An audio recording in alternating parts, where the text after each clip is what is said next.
Right, good morning, everybody.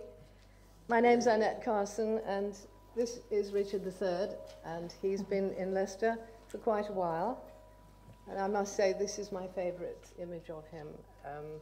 Always has been, and I prefer it to a series of bones which are being subjected to a lot of poking and prodding. So let's have a look at this rather nice statue while I begin saying that I've been asked to talk to you under the heading The Looking for Richard Project, together with my co-speaker, Philippa Langley. And I know the person you all really want to hear from is Philippa, who found King Richard's lost grave. So I won't take up too much of your time except to explain that I've basically been helping below the surface with research and communications and other things, particularly when times got tough, and believe me, there have been plenty of times when things have got very tough indeed.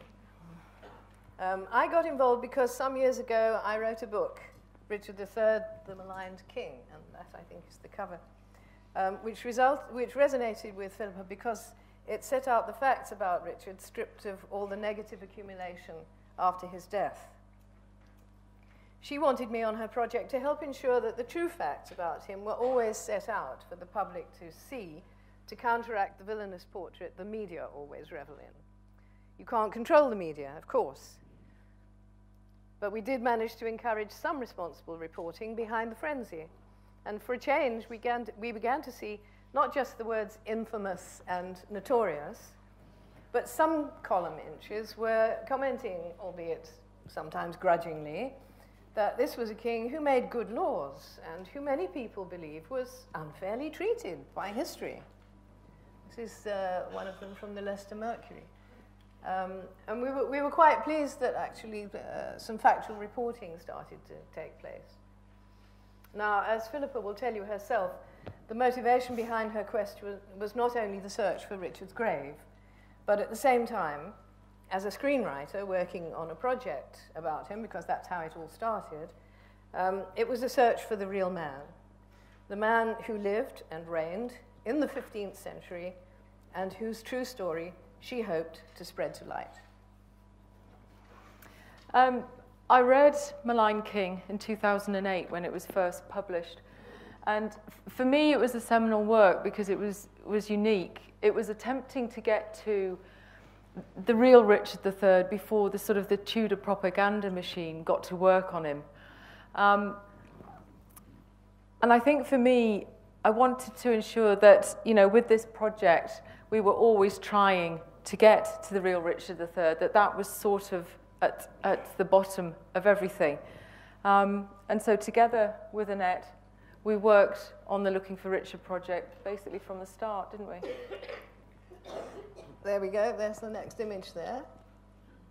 Yeah, that is Trench 3 in the grammar school car park. It was the last trench that we put in.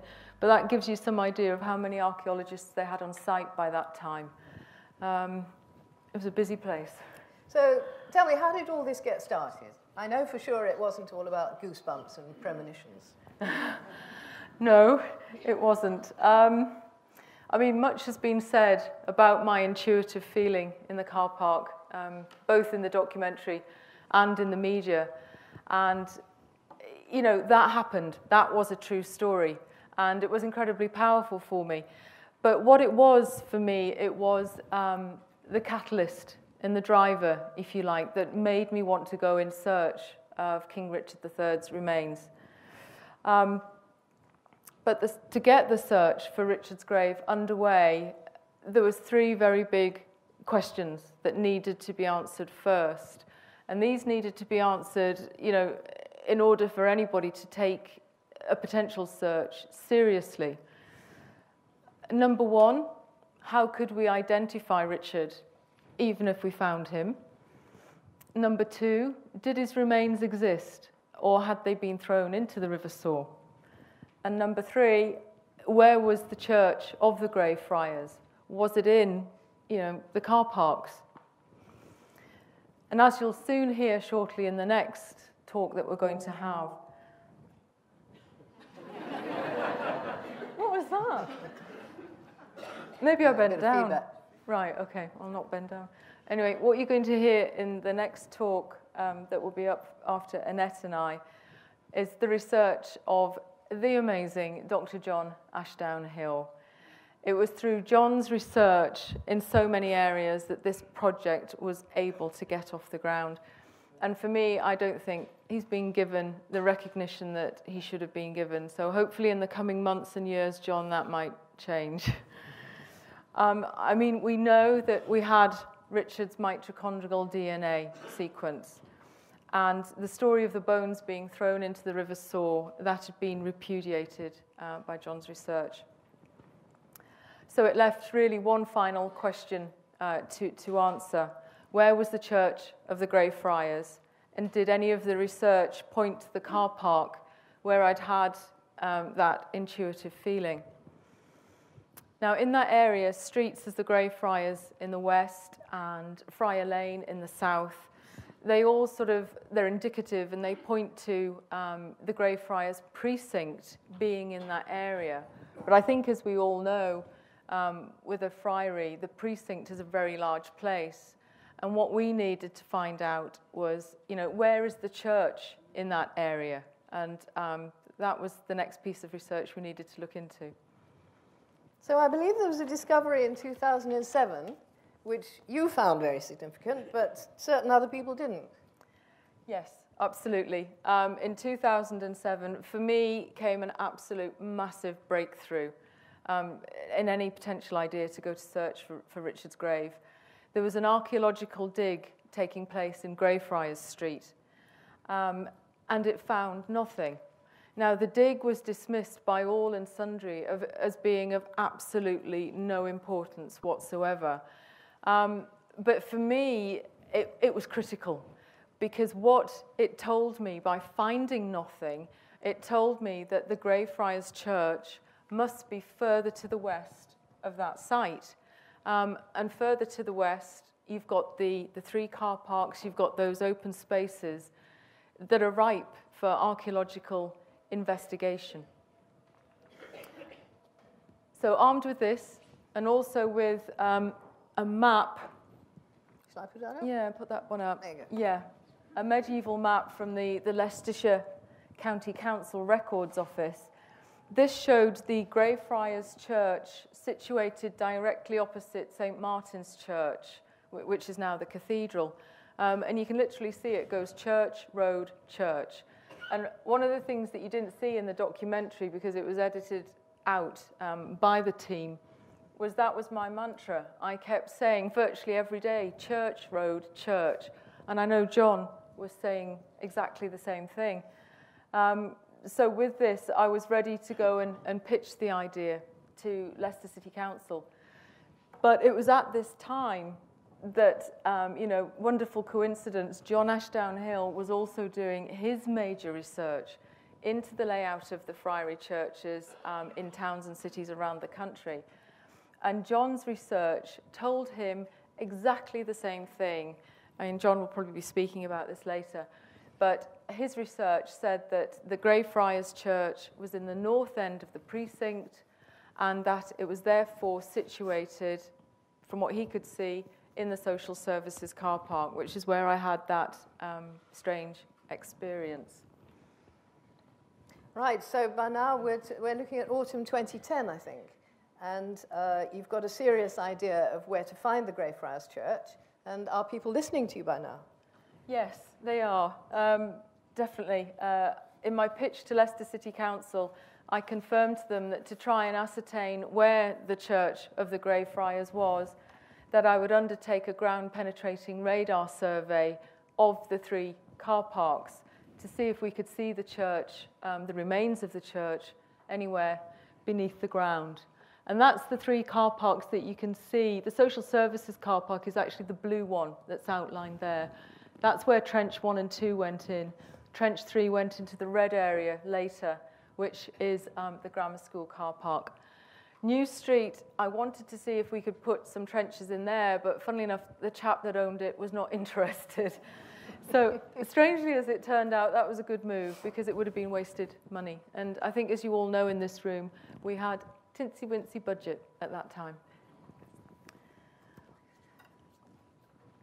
So I went in to pitch to Leicester City Council, and wasn't the easiest pitch in the world, but they came on board. There was people in the room that I pitched to that day that had vision, real vision. And actually one of them is in this room today. Sarah Levitt, Leicester City Council. Stand up, Sarah, please.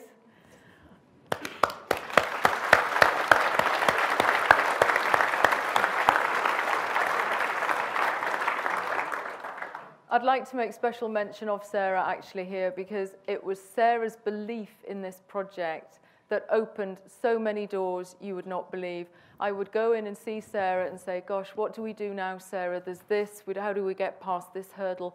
She would always have an answer for me. And she made sure that those doors just flung wide open. Sarah, I can't thank you enough. But then also, it was at this time that we approached University of Leicester Archaeological Services, who are the local archaeological team, but also one of the top archaeological teams in the country, which I think you've just heard from Phil, getting that award from Current Archaeology.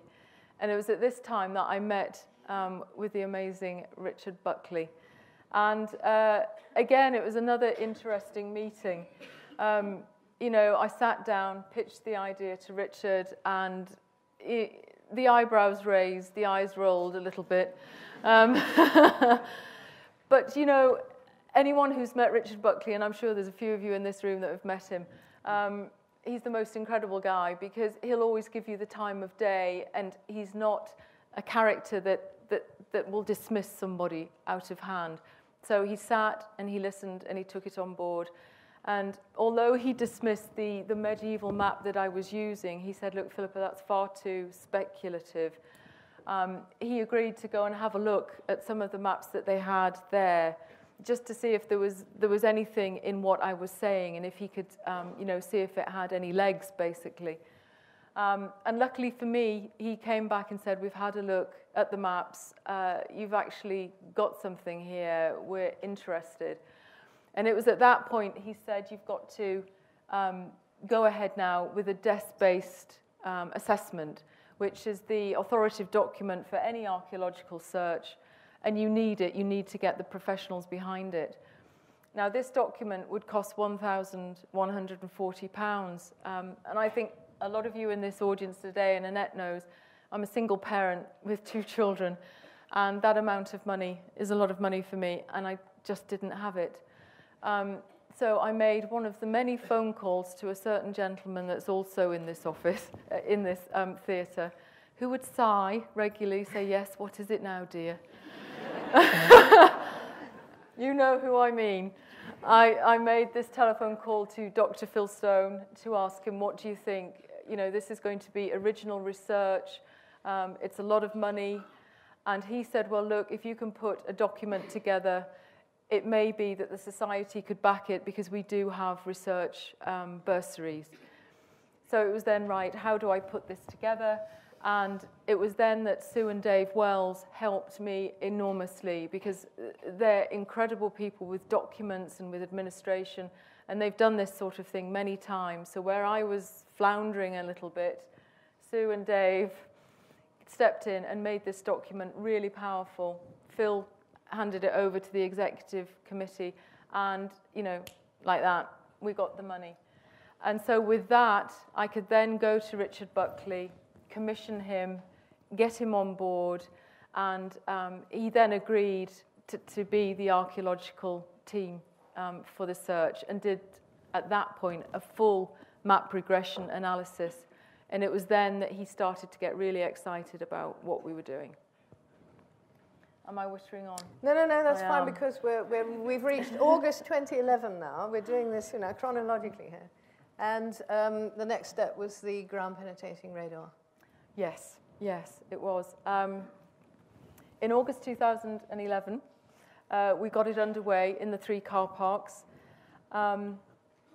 And again, the cost of the ground-penetrating radar was £5,000. So another phone call went into another certain gentleman, and another sigh on the phone. What is it now, dear? And again, thanks to Woodville, the Richard III Society and its members, we secured all of that funding and got the ground-penetrating radar survey underway. You took that photograph, I took that photograph. Yes, that's right.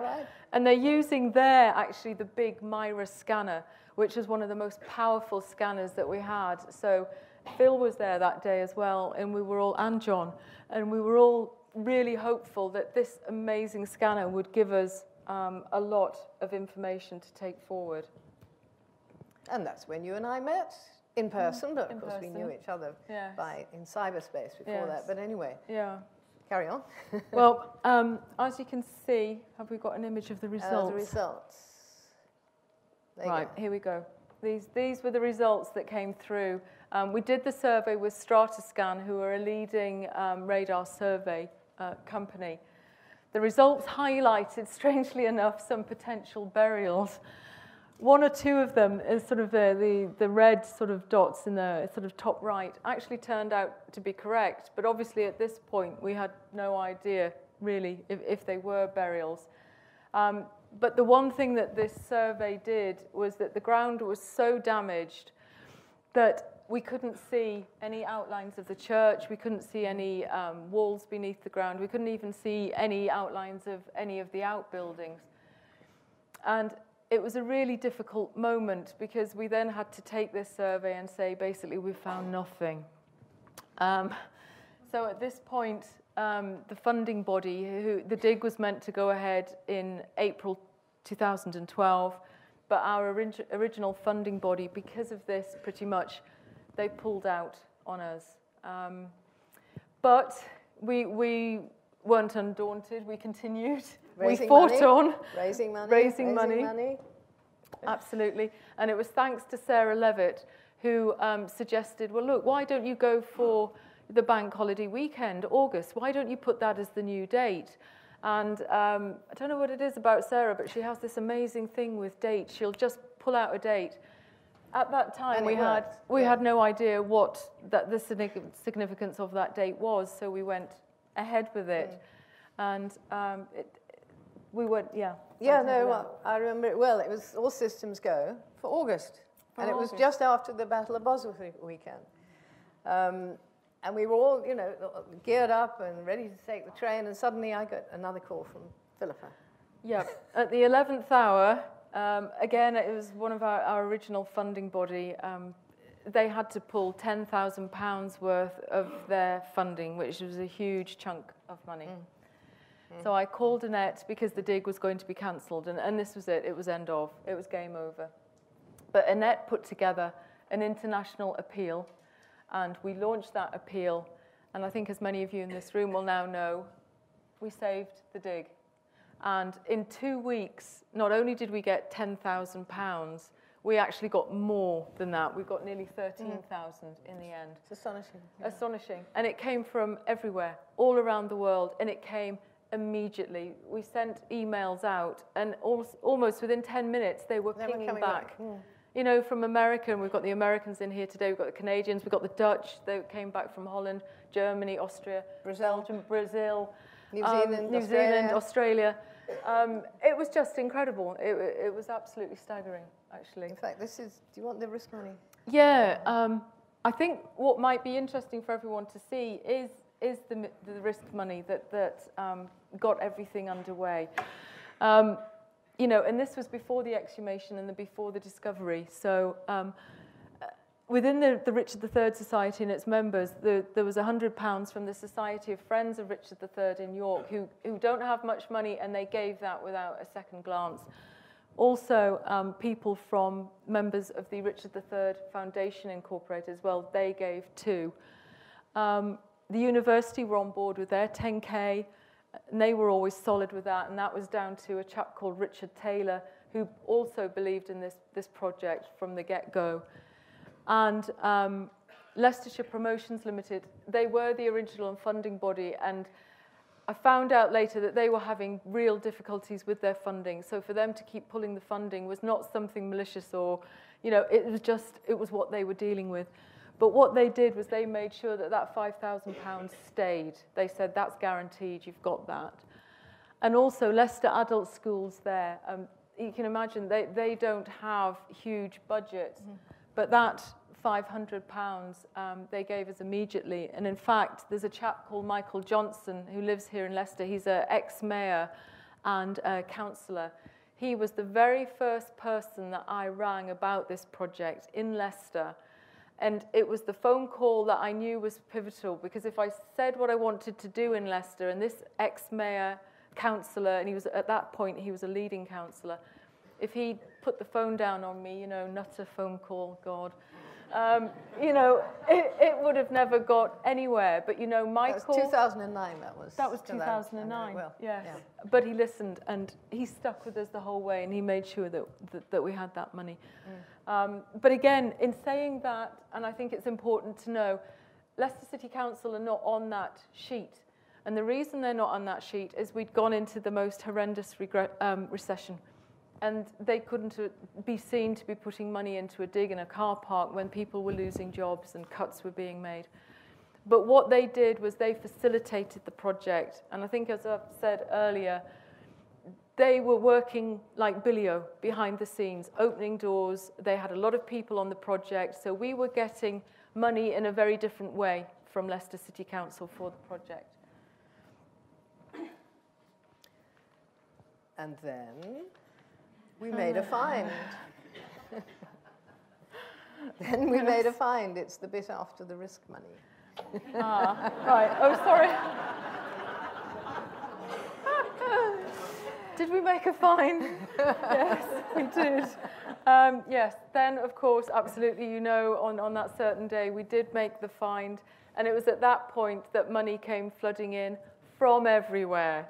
That was the point when we could make a phone call and the money was just poof there. Yeah, no, absolutely. And of course, I mean, from that moment onwards, which was or September really, I suppose, when the announcement was made.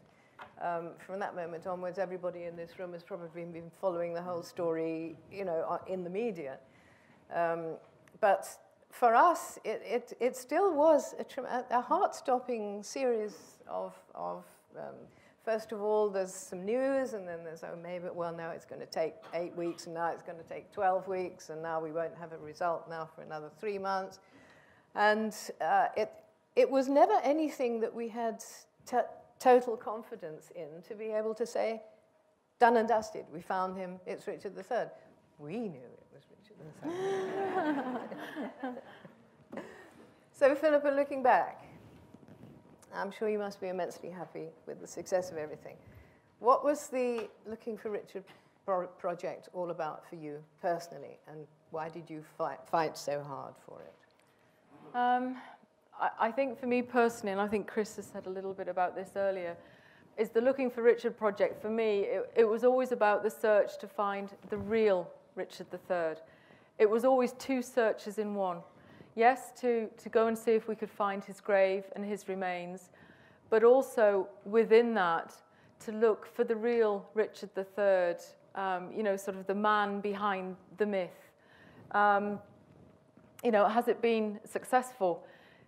Yes, we've found his remains, and I think we've been able to get an awful lot of information about so many aspects of obviously Richard's death and how he lived and his physicality, and also about the burial. So now I really truly believe that because of this, we're going to be successful now in moving forward to find the real Richard III. And I think for me, watching what we've been doing, and this in no part has been thanks to Annette, who's been working behind the scenes in terms of the factual information that we've been getting out there, because I don't think any of you in this room will know, but Annette is an internationally award-winning copywriter. And it was through her help and her research that we had the factual basis behind the search that we were doing. But for me, there's been a seismic shift already in the way that people are talking about Richard, and even most of the media are looking at him. So instead of discussing immediately, sort of the serial killer, if you like, the Tudor sort of angle, they're discussing the medieval king. And I think for me, and probably many of you in this room, that already is a huge success, huge. Yes, now this is where I say my little piece. Because he's been a monster and a villain far too long. And of course, the reason why we have such a problem with finding the real Richard, and make no mistake, this project was about Richard III. It wasn't about digging something up. Is because he's been submerged for centuries under layers of the worst kind of disparagement heaped on him after his death. A king who lived 500 years ago was contending with a world none of us here today can remotely relate to. He had responsibilities beyond our comprehension, and his judgments and his actions in the face of crises were informed by motivations we can only guess at. It's inevitable that people will disagree. Philippa and I disagree sometimes as well, but that's okay, because in all the centuries before the 16th, there is a real lack of documented information. For Richard's reign, the lack is disastrous. Yet, strangely enough, it seems particularly easy to find out about Richard III, because there are so many books and TV programs. But don't be fooled. Richard didn't keep a diary. He didn't write his own autobiography. No matter what you've been read or been told, it's second-hand information, at best. Most of it is deduction, laced with assumption, and often bordering on supposition. So my advice when I'm talking about Richard III is always to remember this. We don't know nearly as much as we are led to think we know. Keep an open mind. Don't just believe what I say or what anyone says. Ask questions. Find out for yourself.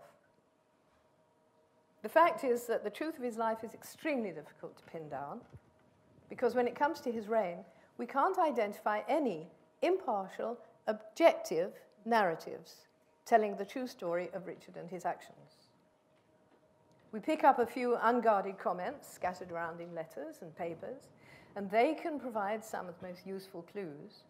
But if you look at anything that calls itself a chronicle or a report or a history, purporting to set out an account of what happened, you'll find it's all written through a filter of partisanship.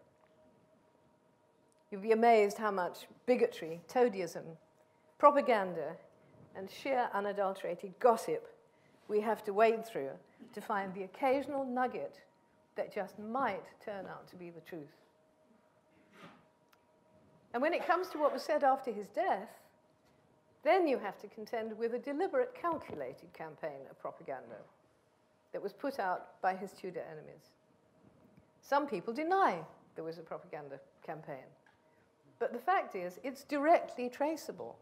You can trace it to Henry Tudor writing in 1484 a public message spreading the lie that Richard stole the crown of England from him. And the trail of disinformation follows Henry's movements from the moment he landed in Wales in 1485.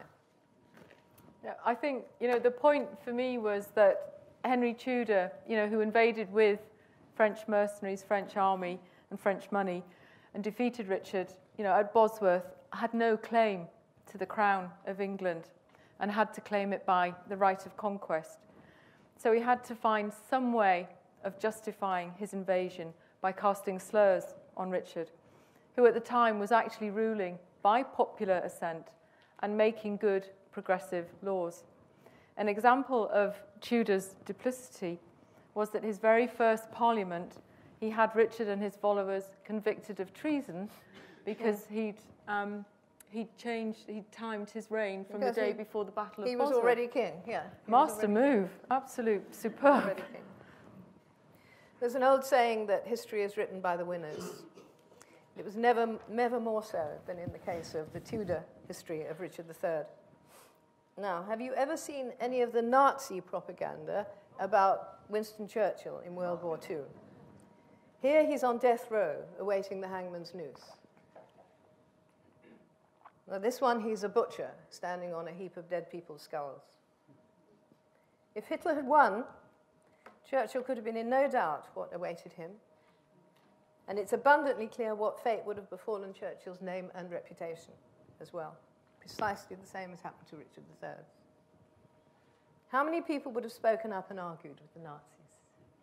How many people argued with the Tudor version of the truth when they were on the throne?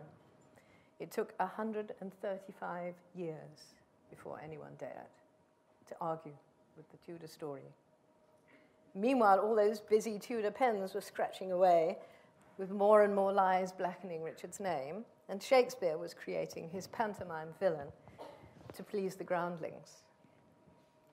Shakespeare's villain, with the hunchback and the withered arm, is so powerful and imprinted itself so deeply that hunchback seems to be the first word that comes out of anyone's mouth. And this happened at the exhumation, and before the scientists even really knew what they were looking at. It was a knee-jerk reaction, and it hit me like a ton of bricks, and you've probably seen that, those who've seen the documentary. It just totally came out of left field. And I think one of the things that you didn't see, because the editing was done in a very specific way, was when you look back at what happened at the exhumation at that point, the real-time footage that was taken was, I was told that, he was a hunchback, and yes, I did the no, and all of that, because I was just stunned. But then what I did after that was I then went, straight to the scientists, and I said, okay, how can this be? We've got descriptions of Richard, and nobody mentions this. Nobody mentions the hunchback.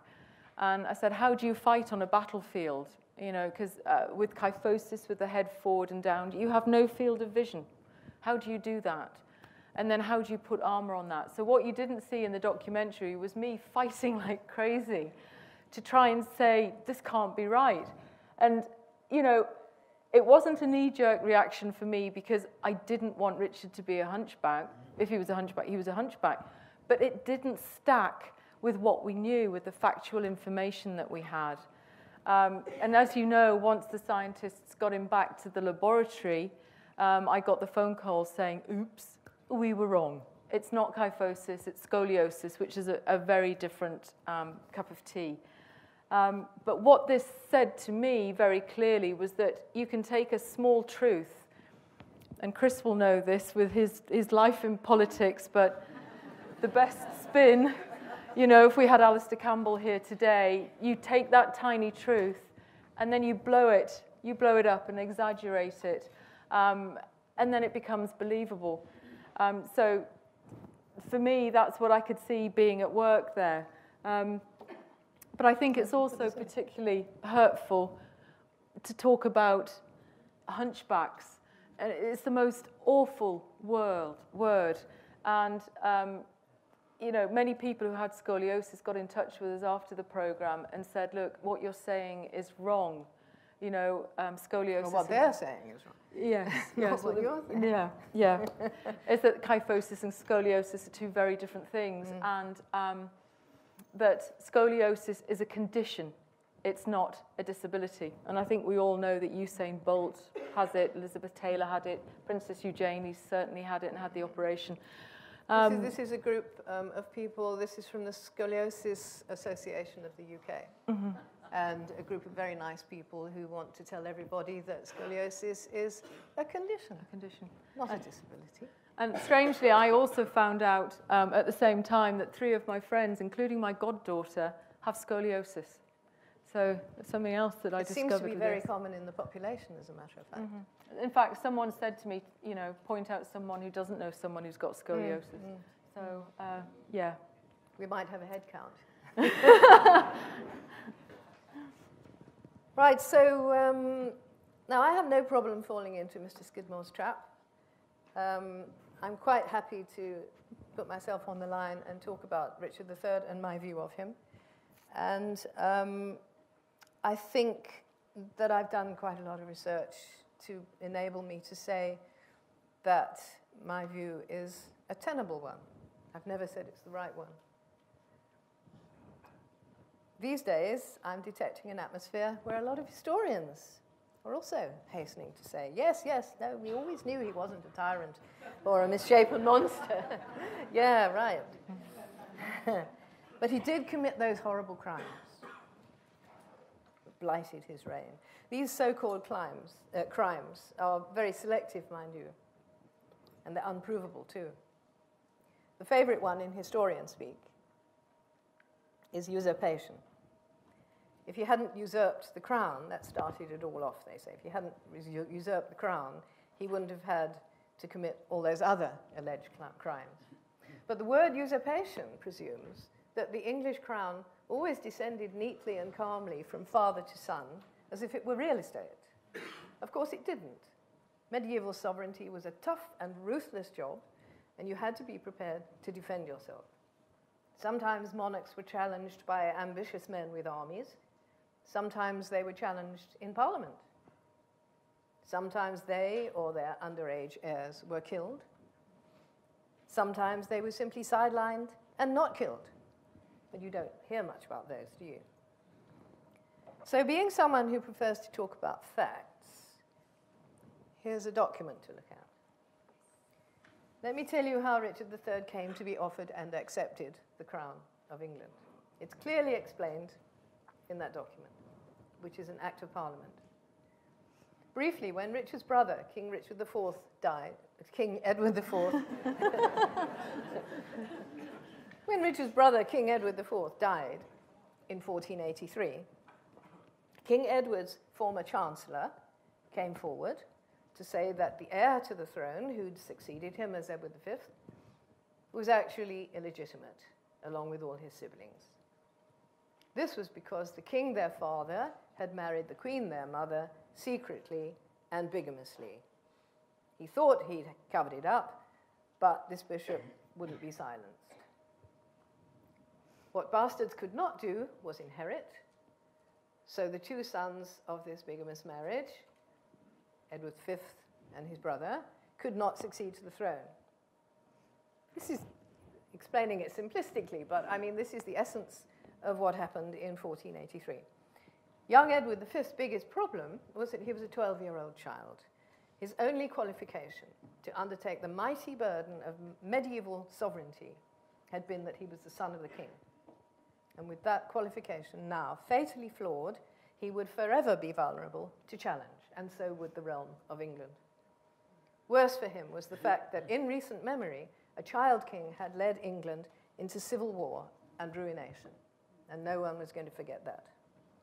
What you had was a succession crisis that needed resolving there and then. You couldn't wait years while lawyers and bishops chewed it over. Obviously, there's more depth to the situation than I can possibly describe here, but in essence, there was a crisis, and matters of state had to prevail. A parliament was assembling in London, and the problem was placed before its members. Richard, a respected adult, was the next legitimate heir, and they petitioned him to replace the boy on the throne. And that is the extent of Richard III's crime of usurpation. People argue about this because they claim it was all too convenient, but the last I heard, being supposedly convenient doesn't make anything crooked. The fact is, nobody ever refuted the truth of Edward IV's prior marriage. Instead of that, they enshrined it in this Act of Parliament. Of course, the problem was that a lot of people's expectations were dashed. These people included the family of the Queen Mother, Elizabeth Woodville, the beautiful Elizabeth. Let's put her up there. The Woodvilles had already tried to stop Richard being protector. And things would have been fine if at this point they'd accepted the situation and made their peace. They could have done so. But instead, they kept plotting to reinstate the deposed boy, Edward V.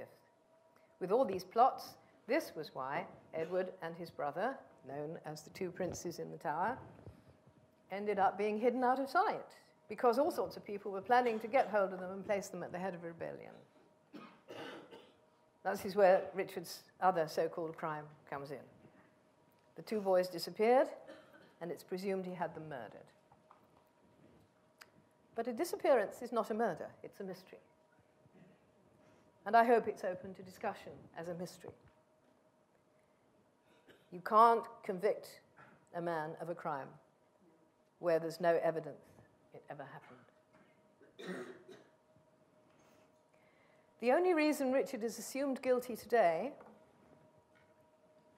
Let me say that again. The only reason Richard is assumed guilty today is because the Tudors manufactured a case against him nearly 20 years later. And did you know that even that case wasn't written into the Tudor version of history until at least 30 years later? It's all down to a supposed confession that no one has ever seen. But that's a story for another day. Meanwhile, I know Philippa has strong views on the facts surrounding Richard and his nephews, and let me give her the floor.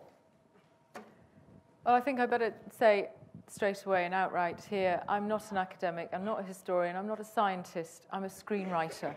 So everything that I'm now going to say is on the basis of being a screenwriter. Do I believe Richard III killed the princes? No, I don't. For two reasons. Firstly, for me, any question about Richard's actions has to be set against the background of the 30 years of his previous life. A life made up of loyalty and service, where even his opponents regarded him as fair-minded and trustworthy. Secondly, speaking as a screenwriter, we need to look at the actions of everyone involved, not just Richard. We need to look at this holistically. Drop in to what was happening at this time, that Richard killed the princes in the Tower, then the people's actions at that time don't make sense, and the jigsaw doesn't fit. But drop into that Richard didn't murder the princes, and then suddenly all the actions and the jigsaw fits. Suddenly it makes sense. And when looking at the Tudor story of Richard killing his nephews, I'd like to give you three pieces, for me, factual evidence that support this view. First of all, the third prince. How many times do we ever hear about the third prince? You know, it's almost like he's been wiped out of history, really. Now, the third prince was George of Clarence, Richard's brother. It was his son.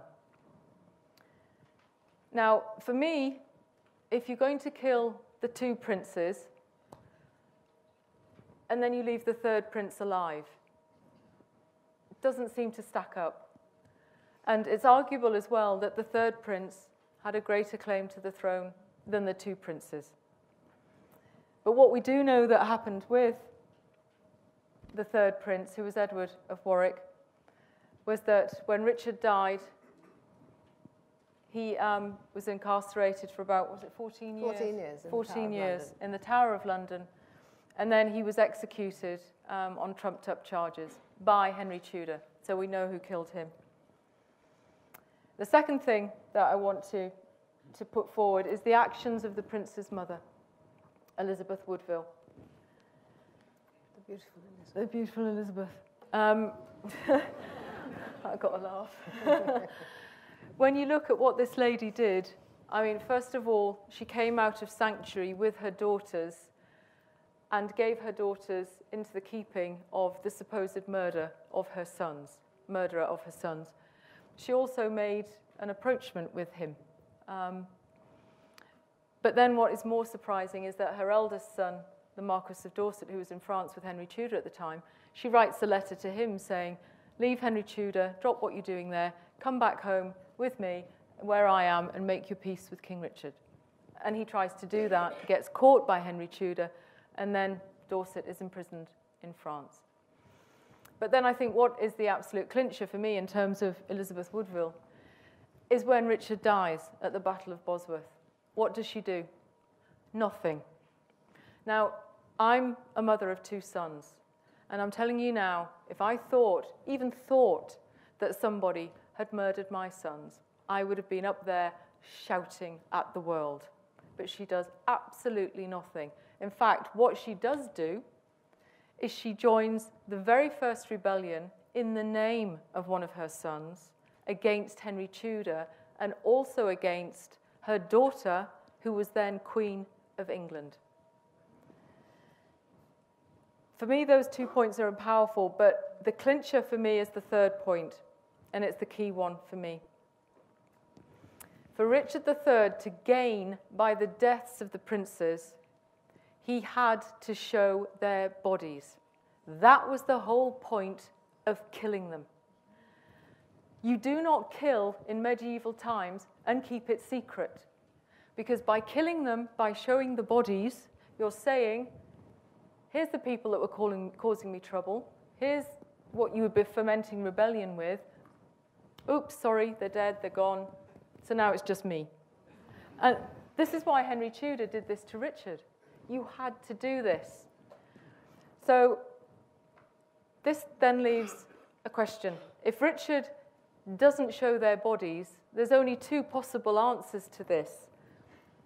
A, he didn't have the bodies to show, because could they be alive, potentially living elsewhere, not in England, maybe somewhere else? Or did somebody else kill them and he didn't have the bodies to show? Now, we know that for Richard's enemies, killing the princes was a PR move par excellence, because Richard's a new king, and in order to do anything to denigrate him, that's the classic move, the absolute classic move.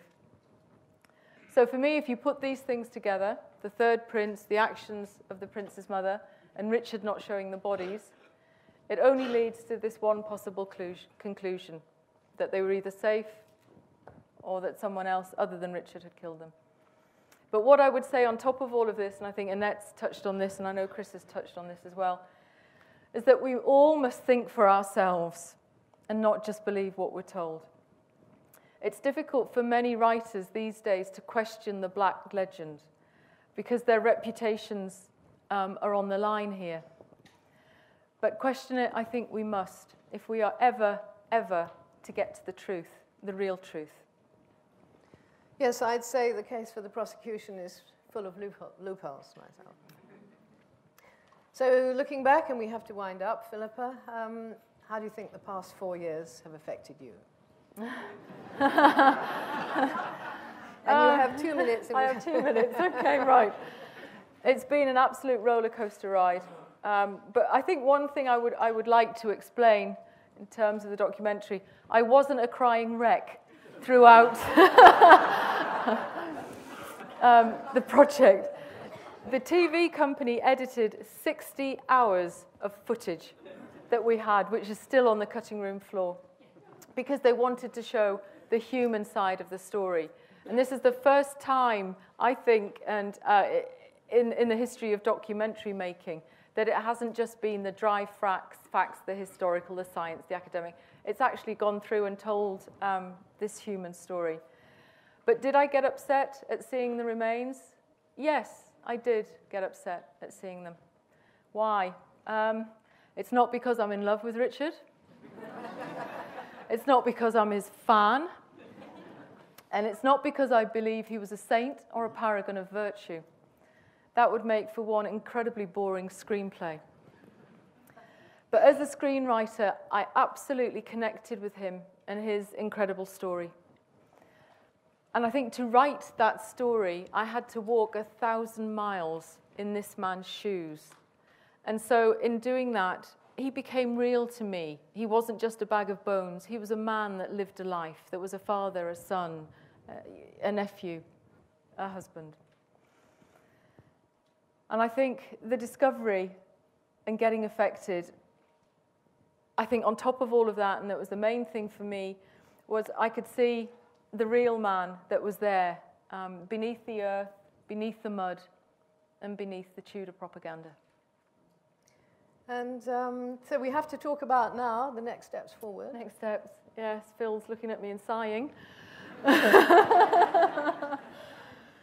The next steps, yeah. We're moving now towards the reburial, and we're in absolutely unprecedented territory. And there's a lot of work to do, Mr. Stone, Dr. Stone. We're also going to be filming, it looks like, another further 4 programs with Channel 4, which is going to follow the reburial and everything to do with the reburial, but also go into much greater detail about the real Richard III and who this man really was. But what I would like to say here, Phil has already mentioned that we've got the tomb design team here, Dave and Wendy Johnson over there, Please ask them all the questions that you want to ask them about the tomb design while you're here. But I'd also like to say that we are absolutely honoured today to have someone else with us. There is an incredibly talented sculptor and stonemason, an award-winning one, who lives in Leicestershire but was born in Northumberland. So he's a northern man but lives here. So he represents the north and Leicester and Leicestershire. Graham Mitchison, where are you? Stand up, please, Graham. Okay.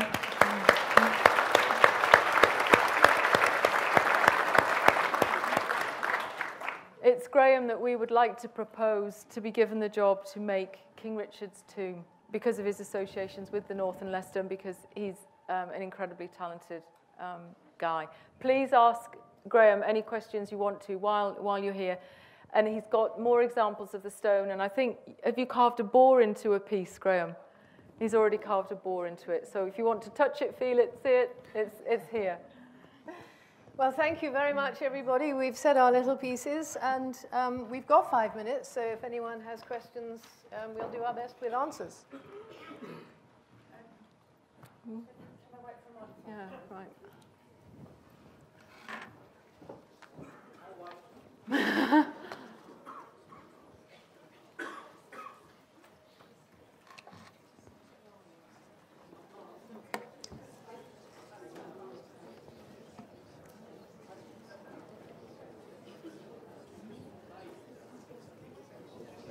No, hang on.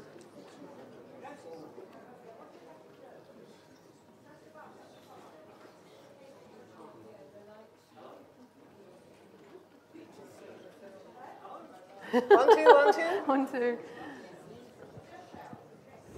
Right, yay.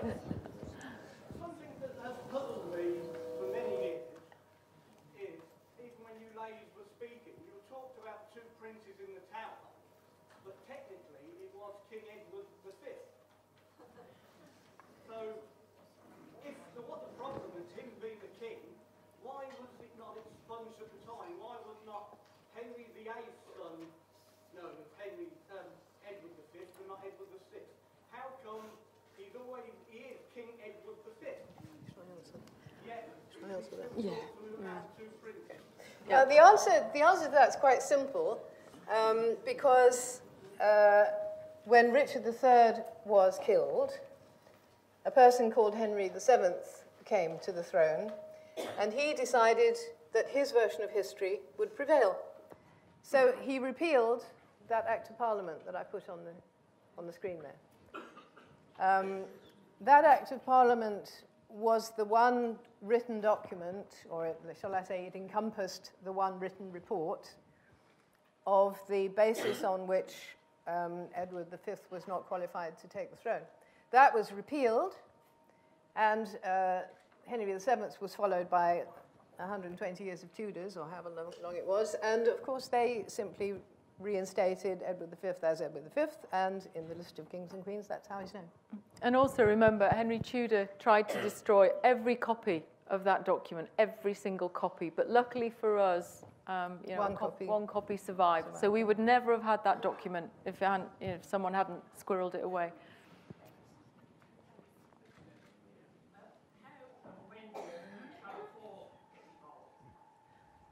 Yeah, Channel 4 were involved. I pitched to them early on because I actually pitched it to about 4 or 5 producers that I knew in the industry because I needed to get a sense of if this could be a television project. Because I knew taking it into Leicester City Council, I needed to have a project that had some real substance to it. So Channel 4 actually said they were interested. It was about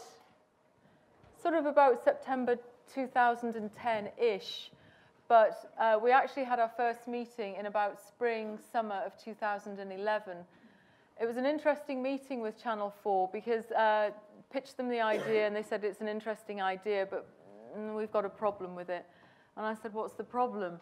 And they said, right, we need you to guarantee us here and now